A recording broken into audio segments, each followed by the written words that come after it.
so kind, staring out into space, asking God to hear my case, trying to think of all things past. How long will my memory last? But purple angel, purple angel, purple angel, you're next to me. Well, hi, everyone, and welcome to Alzheimer's Speaks Radio. I'm your host and founder of Alzheimer's Speaks, Lori LeBay. Before we get started with our program today, which is really going to be a fun conversation, I have a wonderful co-host and a great guest, and I can't wait to get started. But we always have listeners that ask, who are you and what the heck do you do and why do you do it? So I'm going to just take a minute and explain a little bit about Alzheimer's Speaks.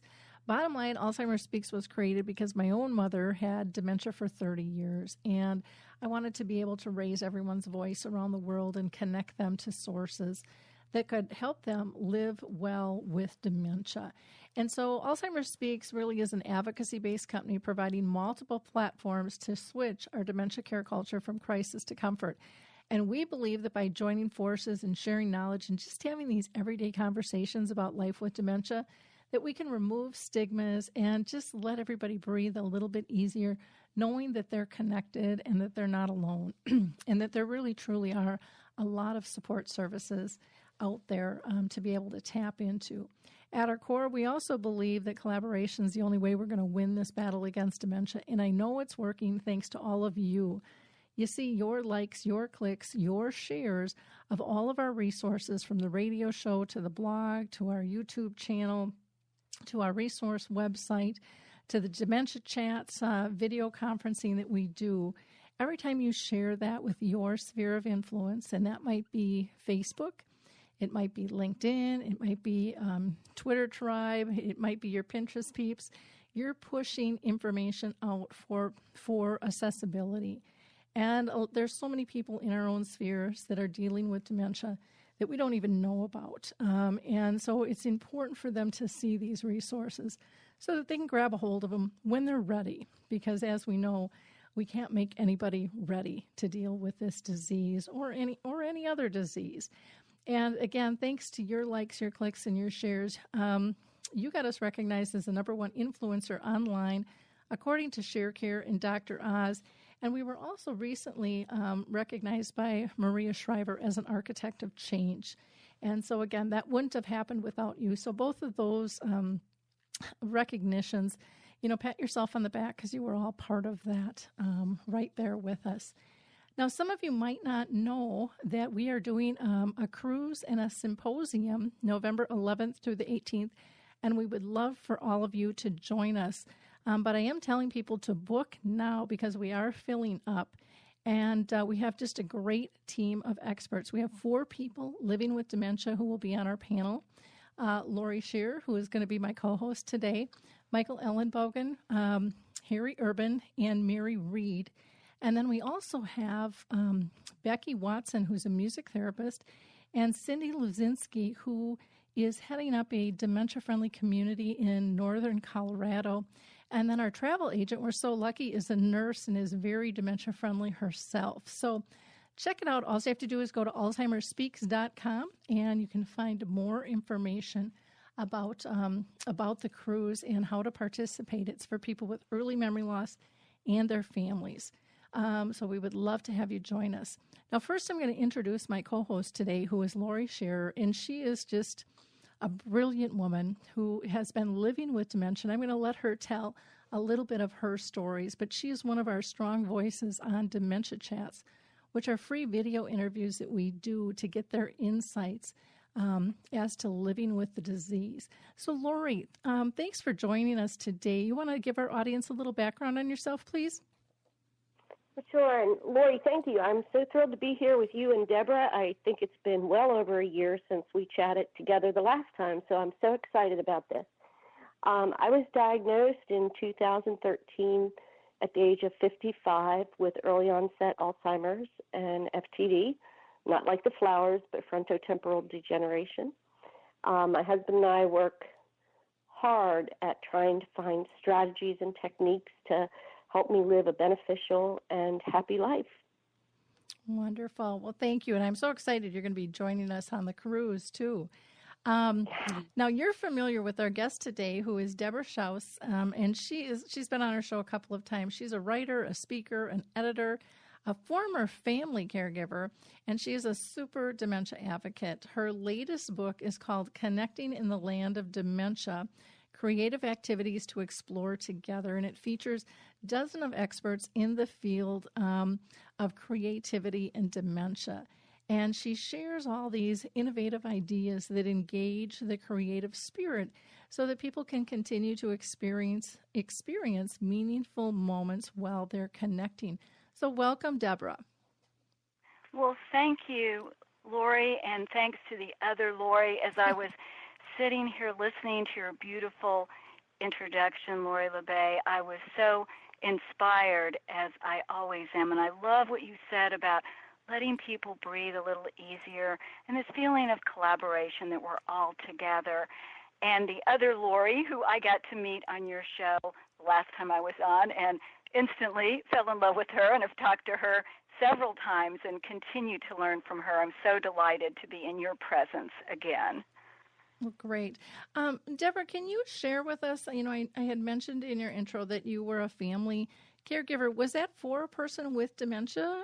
Have you been touched by that in your own family or circle of friends? Yes. Yes, I have. My mom had dementia, and so she was my entry into this world and taught me so much, and it ended up being a very deep and spiritual journey for me, getting to see my mom through dementia, figuring out how to stay engaged with her, figuring out how to come to her instead of wishing she would come to me. And I learned so much about myself and my mom and my dad and my family.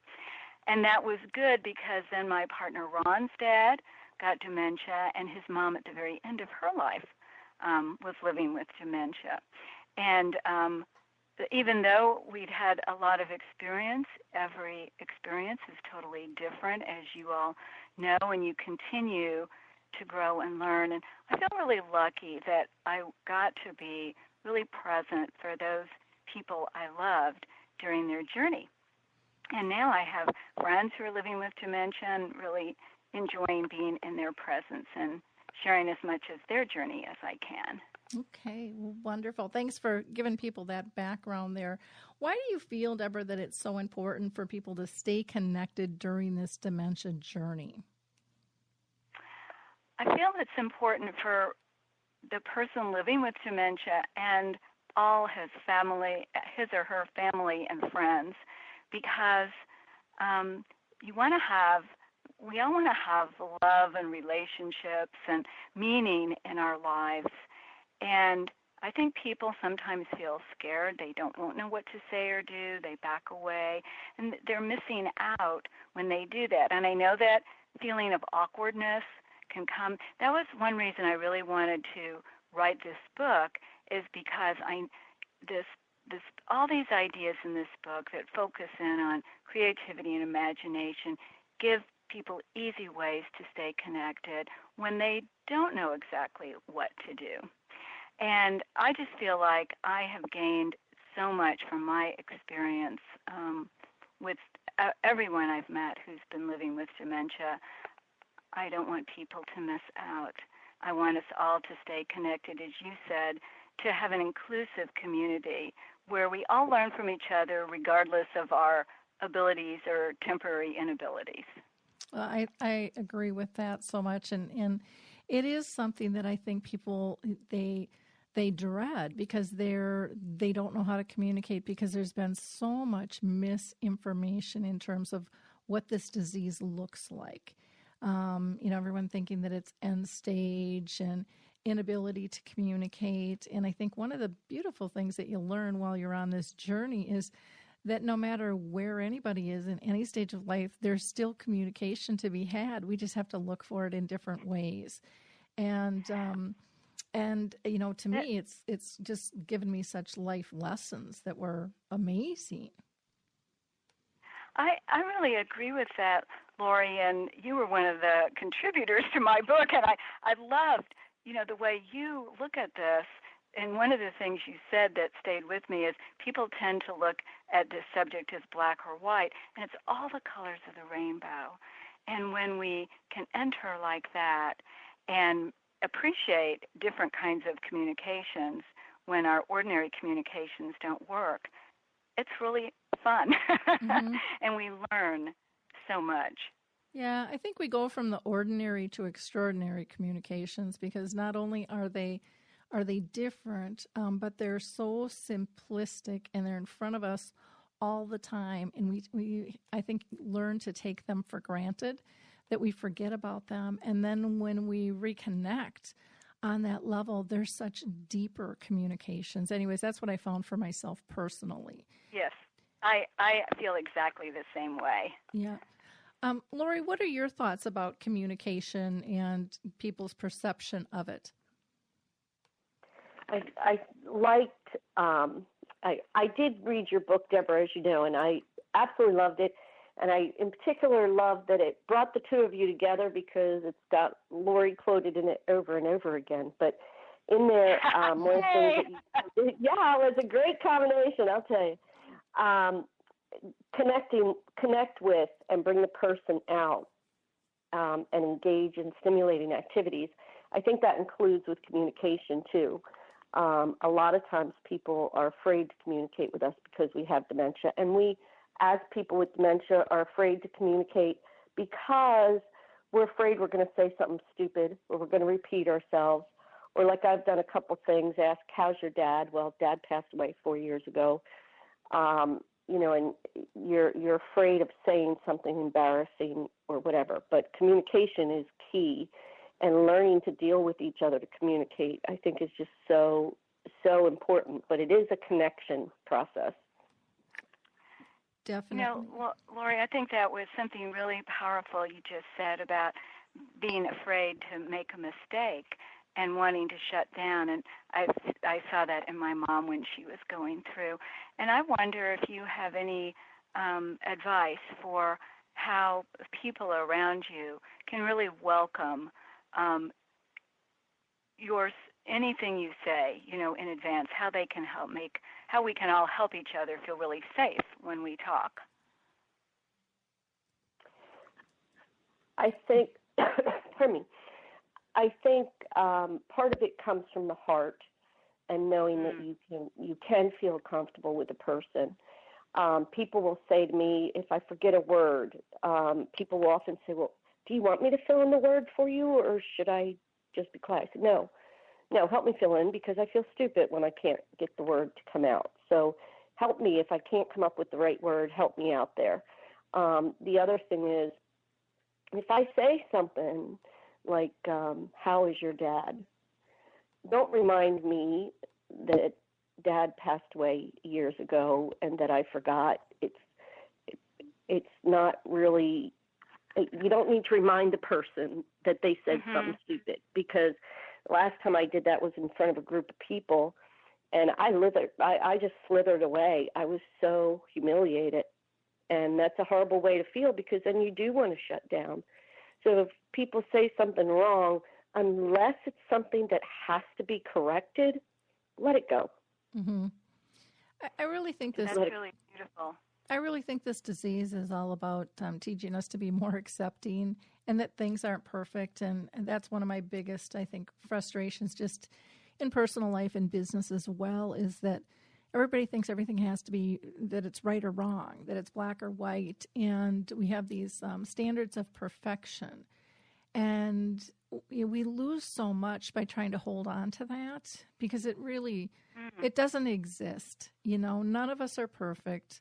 None of us have all the answers, and, we're just fooling ourselves, and we're tying into this, I almost call it like a negative energy, even though I know most people see perfection as being real positive. I see it as being really negative. I see all the stress that it adds to people. I see the procrastination that instills in people because they're so afraid of failure. And I don't think we should ever view our relationships as a failure. I don't think we should ever give up on them. And I think that's one of the things that I see come into play is that people have this great fear of not knowing how to connect or failing at a connection or not being enough or not feeling valued because they've been taught they're valued in certain ways. And instead of looking at expanding that, they shrink it. And then everybody, everybody withers. And so that's one of the things that I really love about your book. It really, and in all of your life's work, is really about engaging in joy and throwing the other stuff aside, learning to play again, learning to be real again, learning to be authentic, learning to even look at yourself and say, what makes me happy? Because most people don't even, they're afraid to ask that question because of what they might find out. And well, talking about that, I wonder if it's a good moment to tell you all a little bit about this laughter yoga training that I just had, because this has started giving me great joy, and I think it's a wonderful way to connect. I think it's a perfect time. Perfect time. Okay, good. So I got interested. I learned about laughter yoga when I was writing the book, and I interviewed Dr. Madan Kataria, who is the founder of the laughter yoga movement, which is now in 106 countries. And what really struck me when I was talking to him, he laughed more naturally and during our conversation than any other adult I'd ever talked to. And he told me that since he'd started laughing 10 years ago, he had not been sick. He never had a cold, anything. So I was really interested.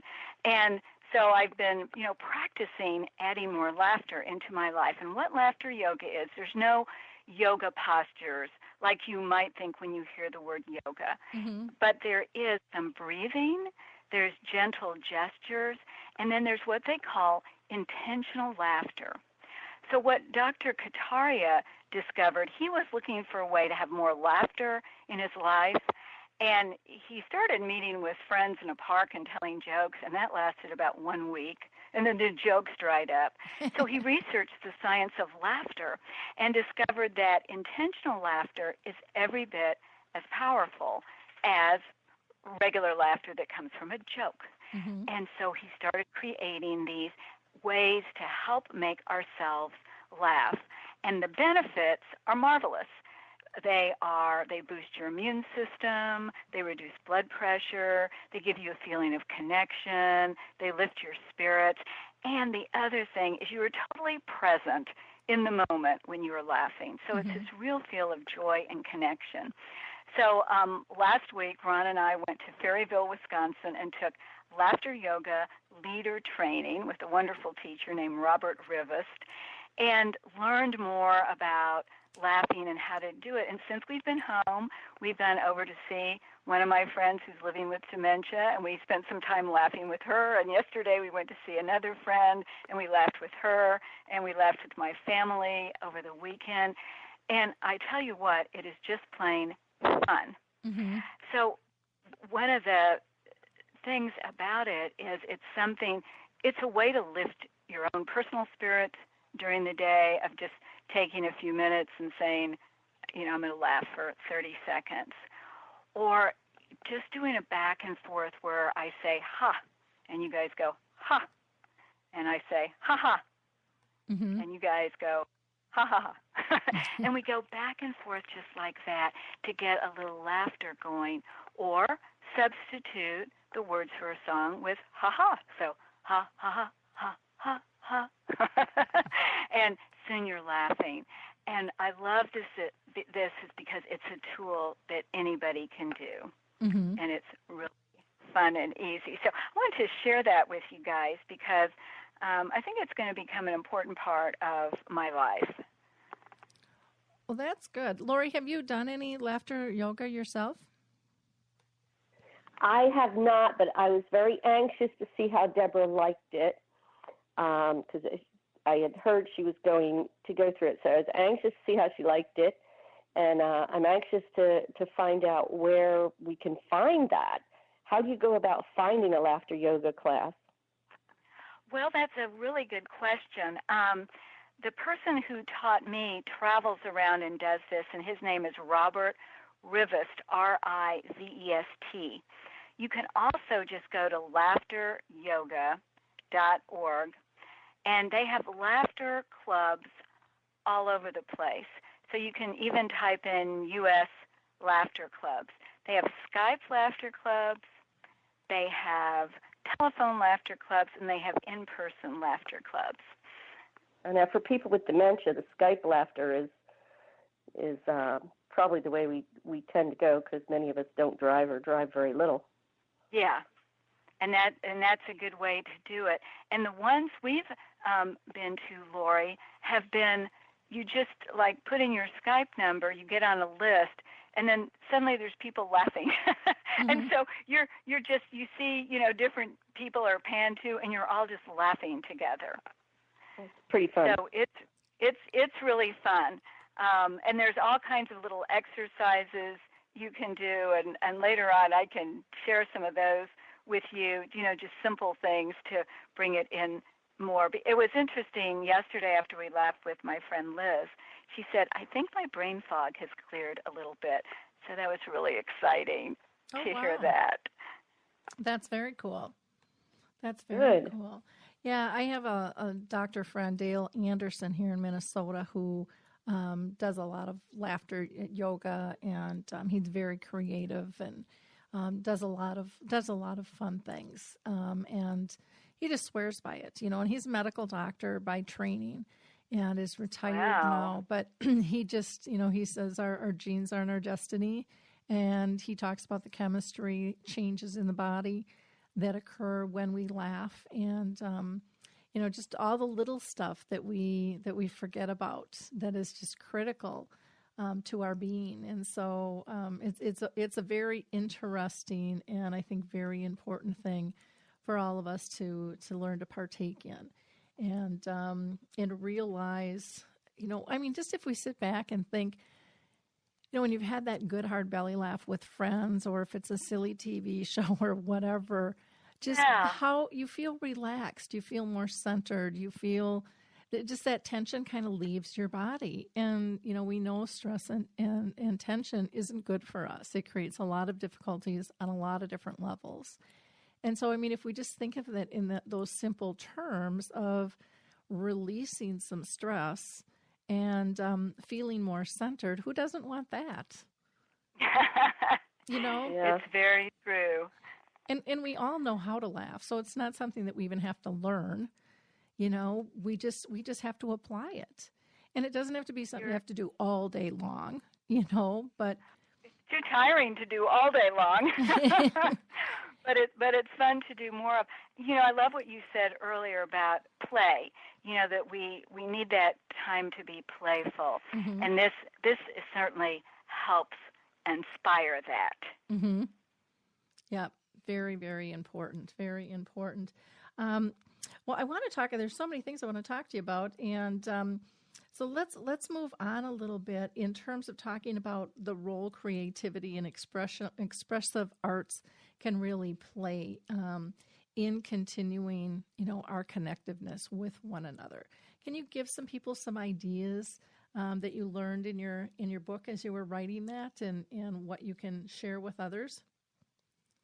Yes, it was one of the many inspiring parts of writing the book, is just hearing from person after person who were dedicated to working with people who are living with dementia through different creative arts, how inherently creative and imaginative people who are dealing with memory loss can be, sometimes even more creative than they were before they had memory loss, and how that is, even when the brain isn't functioning at its highest level, that is a beautiful way to be connecting. And so all kinds of easy examples. Looking at art, one thing I was really interested in learning is that looking at art is not a passive activity. Mm-hmm. It is an activity that really is engaging. And there was a study that said that looking at a beautiful piece of art releases the same feel-good endorphins that being in love release.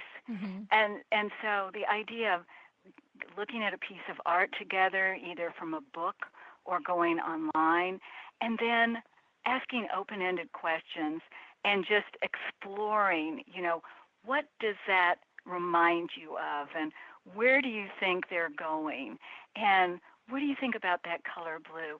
Any kinds of questions to engage each other and give yourself the pleasure of thinking about art together. Mm-hmm. That was one really, something that I really enjoyed learning about. Another, of course, is music and the power of music. And how, we all know how music can just instantly transport us back to a feeling and a time and place. And that's what Dan Cohen based his Music and Memory program on, which is now spread around the world. And the simple concept of us, each of us having a playlist of favorite songs that have a good feeling, a meaning attached to them, and being able to listen to those songs and listen with headsets so the outside noise of the world is excluded, and just those songs are speaking to us. And so that's another lovely way. Conductor size is something really fun that I've enjoyed doing. It's Maestro David Dworkin created this when he retired from being a conductor. And it's very simple. You can take your fingers, you can take a pencil, you can take chopsticks, and you are conducting a symphony orchestra. Or if you like rock and roll, you are conducting the Beatles singing their songs. Whatever music you like, you're moving your arms, you're moving your body in whatever way you want, and having that feeling of power that you're conducting the music. So that's another way. Lori, I know you love gardening, and I think that's a beautiful way to stay connected. One of the people I got to talk to was Gareth Chalfront, who's an expert in dementia-friendly gardens, and he, really said the outdoors is so important to all of us. And many times people who are living with dementia lose some of their ability to be outdoors, and he was really encouraging people, if you can't go outdoors, to bring the outdoors inside. Mm-hmm. And so one example of that is a couple friends of mine who were really avid bird watchers, and then when he could no longer stand for long periods of time and had other issues due to his dementia, they moved their living room furniture around. So they had an open area by the windows. They put a bird bath, a bird feeder. They got their bird books, their binoculars, and they bird watched from inside. And they had their hot mug of coffee that they always had. They had everything they always had, except they were indoors instead of being out. And I love that kind of creativity. Well, that's wonderful.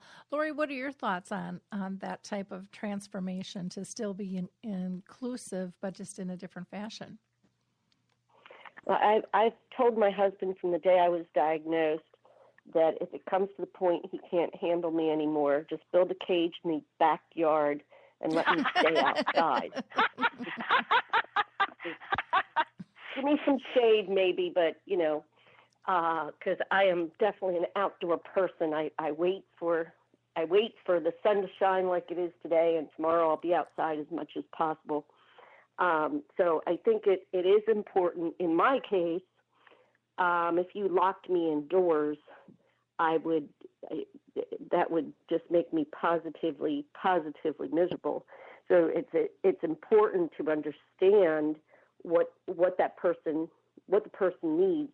And Debbie, I think in your book you brought out a lot of different things, a lot of different points about engaging with them and interacting with them. And in the case of the bird watcher, for me, that would be me. Like, if I can't be outdoors, at least put me right near a window. Mm-hmm.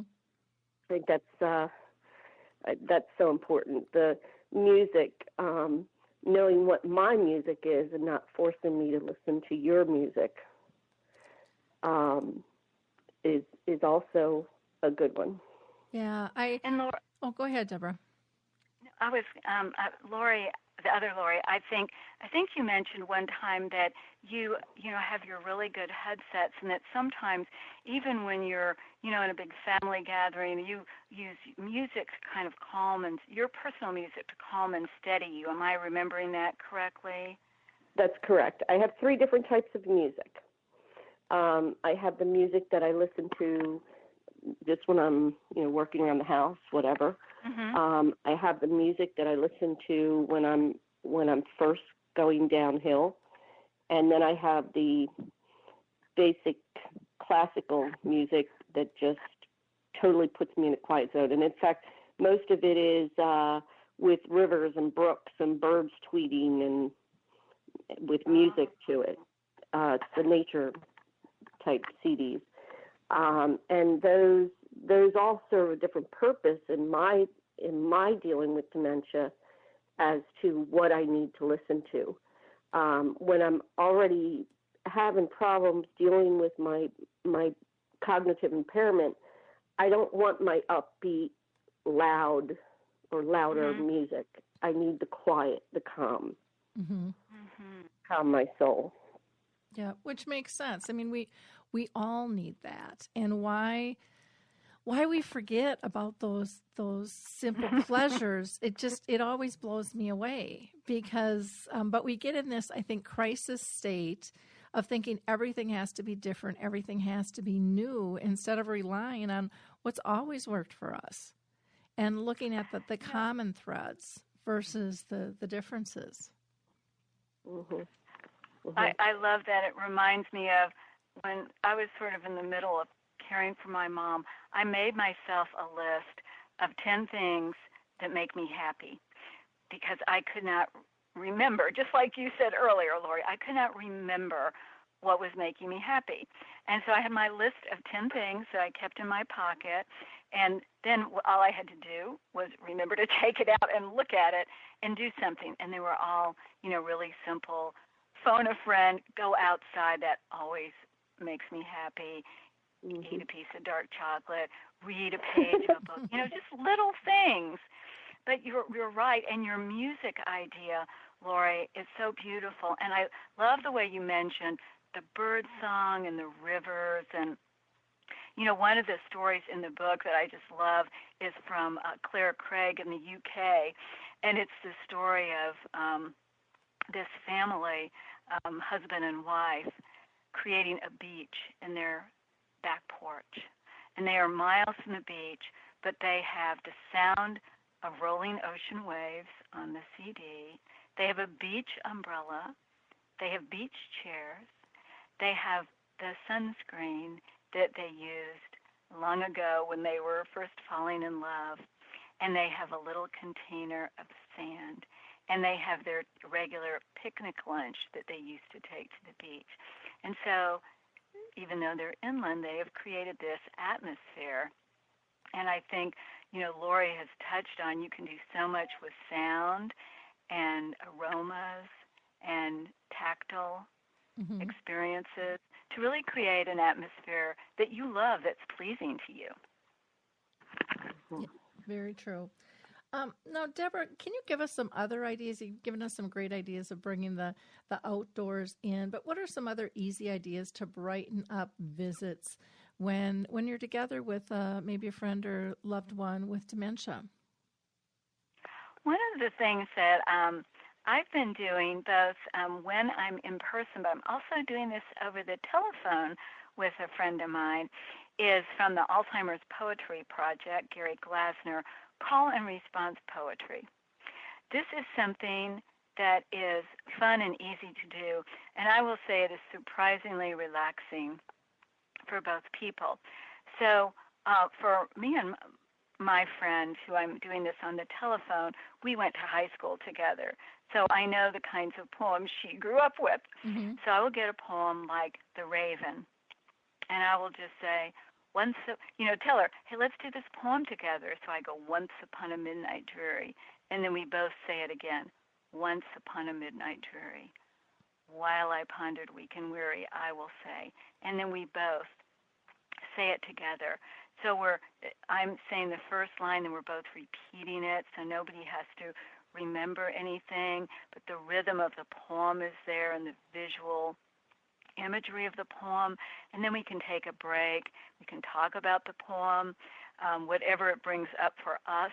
Sometimes it brings up another poem. My friend remembered a Shakespearean sonnet I didn't even know, but luckily I was at my computer, and she said just a few words, and I didn't know what she was talking about, but I typed it in, and it was the first line to a sonnet. So I read that to her and call in response. So it's something really meaningful and easy to do when you're together, and it's a nice way to bring up different kinds of conversation. I think also... I'm sorry. Yes. If I could interject, you brought up an important point here. I've had people come and visit me and think that we're going to sit and talk. And that gets very hard for me because that takes a lot of concentration after a while. I have a friend that comes to visit me about 3 times a year, and every time she comes, she brings something for us to do. The last time we made button bracelets, and she helped me make sure I knew what to do, helped me work through it, and we sat and made button bracelets. So we were together, but I didn't feel like I wasn't exhausted after she left like I am with other people. Mm-hmm. When people just come and they want to sit and talk for an hour or 2 hours, whatever, it is very tiring. But having any kind of activity, the poem or whatever, that's just awesome to do. Well, I'm so glad you said that. And you know what? I really agree. I think it gives you, first of all, it's just fun to be creative with somebody. And as adults, we don't get to do it that often. So I love a chance. You mentioned doing an art project. My friend Vicki, who's living with early onset dementia, is always doing art projects, and that's one of her ways. She adds meaning to her life. She has adopted a homeless women's shelter, so she makes jewelry. And so sometimes when we go over there, she guides me into doing the art project since I'm not too good at that. Last time I got to guide her into laughter yoga, so it was so mutual. But I love what you're saying, Lori, and I think it's really enriching when we get to go beyond our ordinary relationship with each other and expand and bring in that creative, imaginative part of ourselves that we don't get to play with that much. You know, I think we talked about looking at art, that's something I think is really fun together. The Time Slips project of just kind of brainstorming storytelling where you look at an image and you just ask yourself questions like an image of, I know Ann Basting got started with this. She brought an image of the Marlboro Man to a group, and that's a tough-looking cowboy-type guy, used to be smoking a cigarette. And she said, who do you think this guy is? And somebody said, well, I think his name is Fred. And she said, what's his last name? And somebody else said, Astaire. So they had Fred Astaire, and then just brainstorming anything, all answers are right. It's something really fun to do together where you don't have to worry, nobody has to worry about making a mistake, and you're creating something brand new in the world.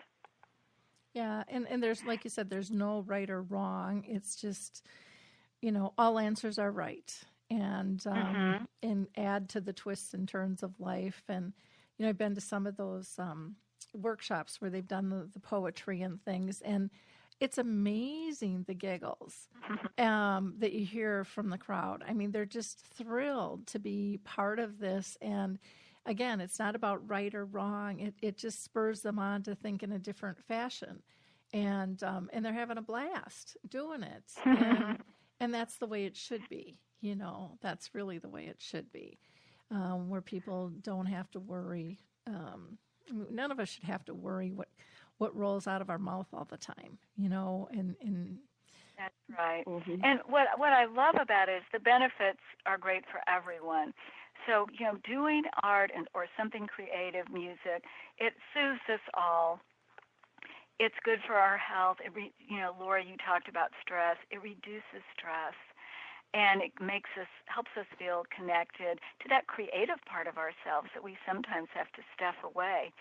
So there are more and more studies coming out that this is really good for everyone's mental, emotional, and spiritual health. Mm-hmm. Agree. Definitely agree. Deborah, I also wanted to talk to you about travel tips. And, if you have anything for that, because a lot of times, when we're traveling, things can get delayed. And do you have activities or just tips in general that you think are good for people to consider when they're on the move? Well, I have a few, and then I've been learning a lot from you and Lori lately, too, about this. But I'll start with, I was just thinking of a time where my mom and dad and we went to Atlanta for my cousin's wedding. My mom was just having a really hard time at that point, and that meant my dad was, too. And so my mom and dad and I were all staying in the same hotel, and when it came time to go to my cousin's wedding, my dad said, "You go. I don't think your mom can take it. I'm not up for it." And I just looked at my dad, and he looked so sad and frail, and I thought, I am not leaving my parents, because I am actually here to be with my parents, and kind of whither they go, I'm going to go. So I called my cousin and explained things to her, and we had an absolutely lovely evening together.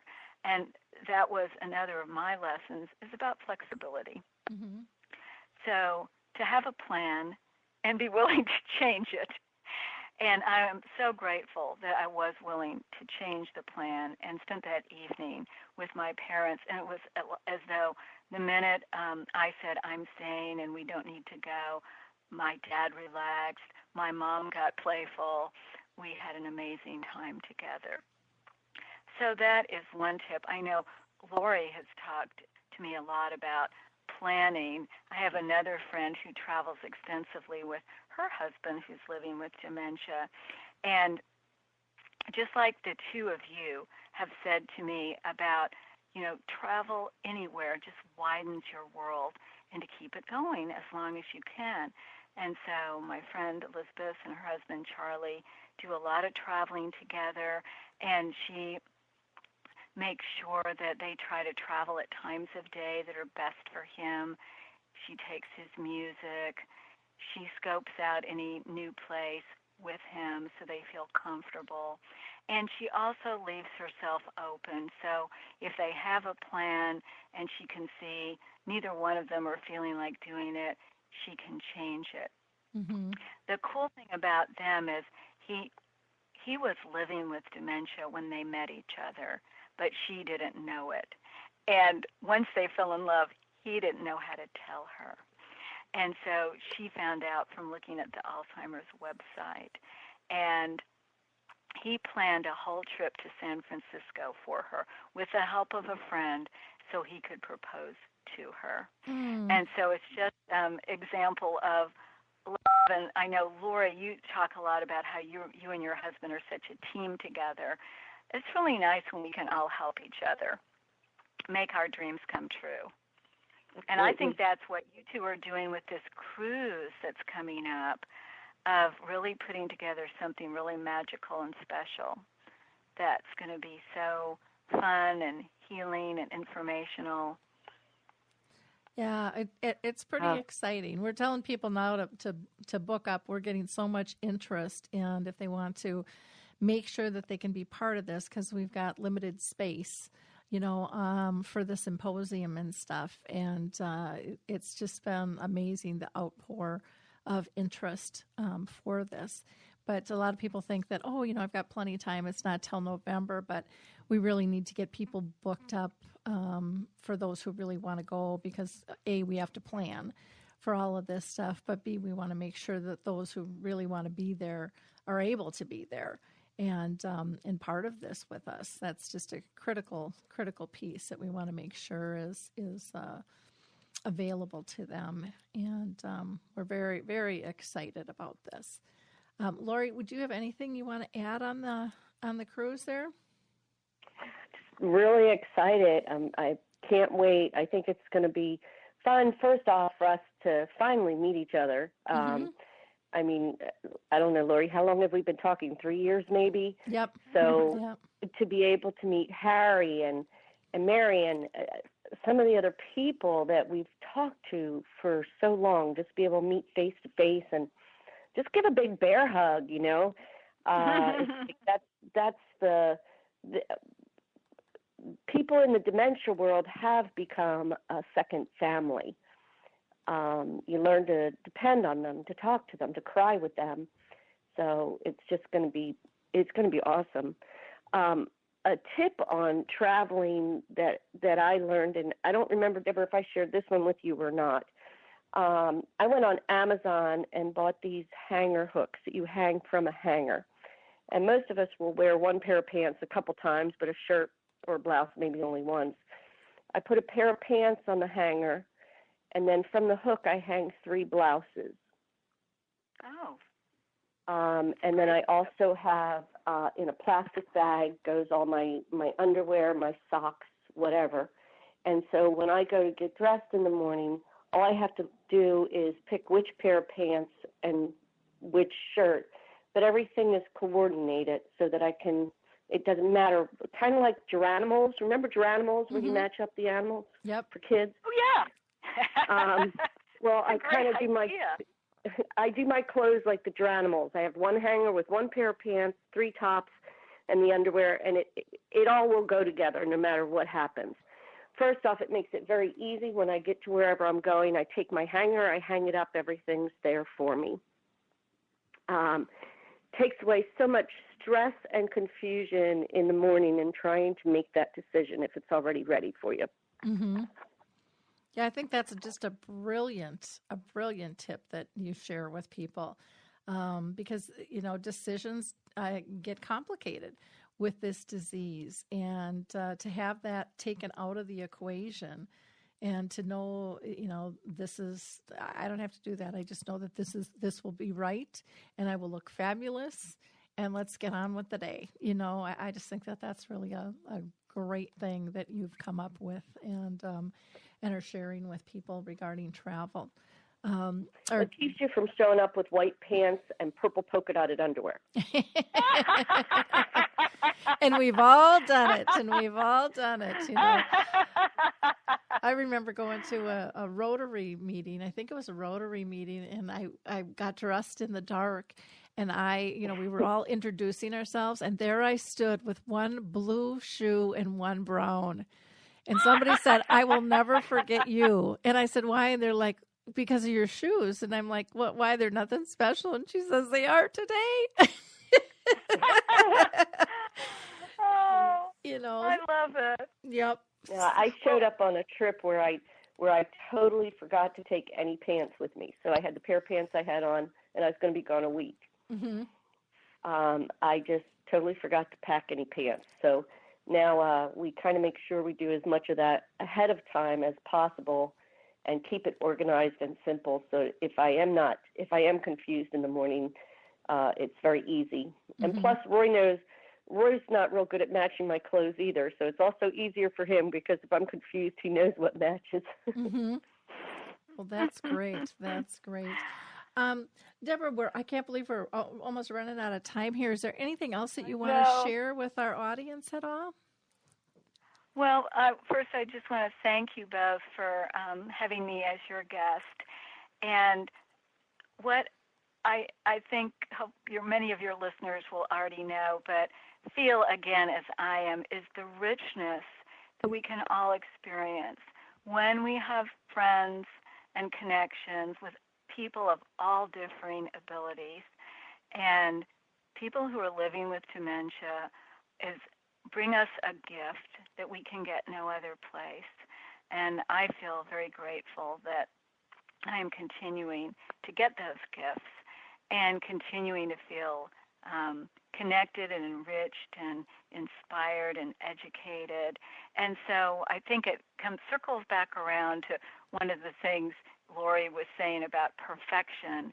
And it's okay to be awkward. It's okay to make mistakes. It's okay to not know the perfect thing to say, but to just ask for help or guidance and advice so you can keep your dear relationships with those you love.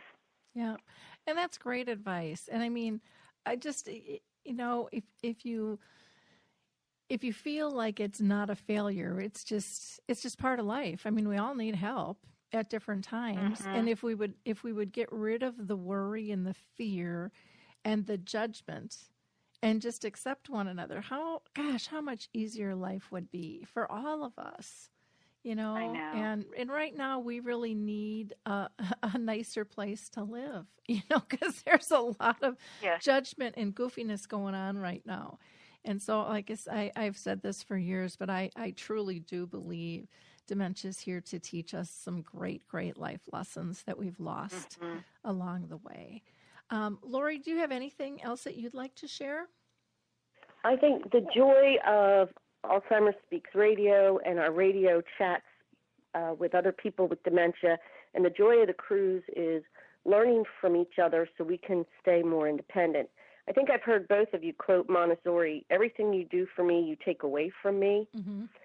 By learning how to cope and how to live more productively with dementia, learning from each other, it's allowing us to stay more independent instead of giving up our independence to care partners. So the learning that is going to happen on the cruise and happens all the time on your shows, Lori, I think is so important, and I thank you for that. Oh, thank you. I'd like to have you both go ahead and give some contact information out, if you wouldn't mind. Deborah, what's the best way for people to reach you? Yeah, well, I have a blog that I write every week. In fact, the cruise was just your travel tips, Lori, were just featured on there. And the other Lori, I'm going to be featuring her ideas in the next several weeks, and it's dementiajourney.org. I've got many resources and many creative ideas. Love to share that with people. And then I'll share my email. It's info, I-N as in Nancy, F as in Frank, O, at pobox.com.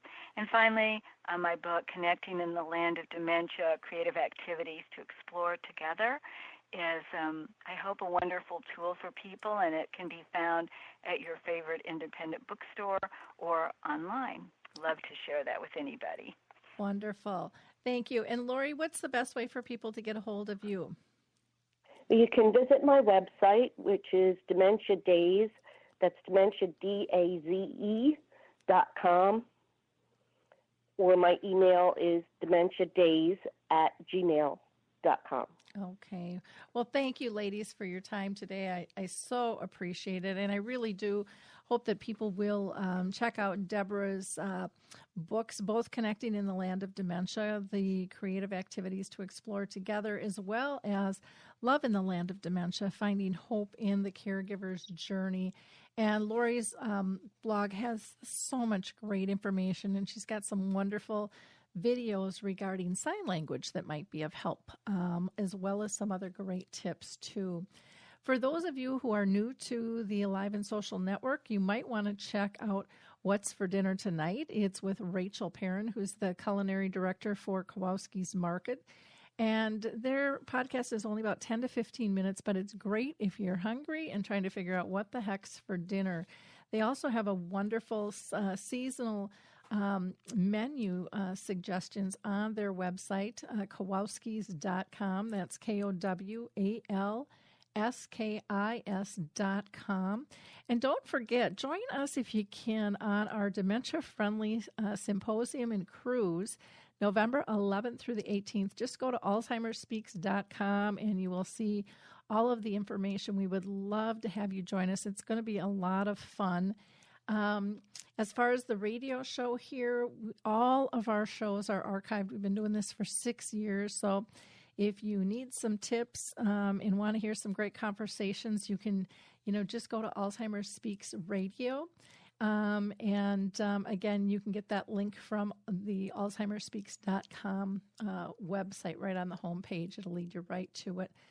I am also going to be doing some previews of his neighbor Phil. I will be in Woodbury, Minnesota on the 20th at St. Therese Senior Living. And then on the 23rd, I'm going to be out in Ellsworth, Wisconsin.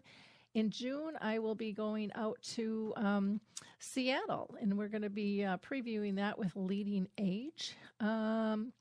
What else can I tell you? Oh, the blog. I did a post about my mom and how she's inspired many. And if you want a good chuckle, you'll see some bad hair days of our family on that one. There's also a link to Deborah's article, Widening the World Through Travel. With that, I'm going to go ahead and close. You guys have a wonderful week, and we'll talk soon. Remember, keep in mind when you're visiting, are they safe? Are they happy? Are they pain-free? And your interaction will just go much easier. Bye now. It's time to rethink, renew, and reimagine retirement. Hey everybody, Jared Sebesta here, host of Retire Repurposed.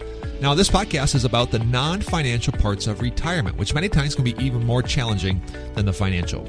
We believe retirement is not the end, rather the beginning of what could be the most impactful, purposeful, and fulfilling season of a person's life. So don't retire, become repurposed. To listen now, search Retire Repurposed on your favorite podcast platform, Senior Resource, or Life Audio.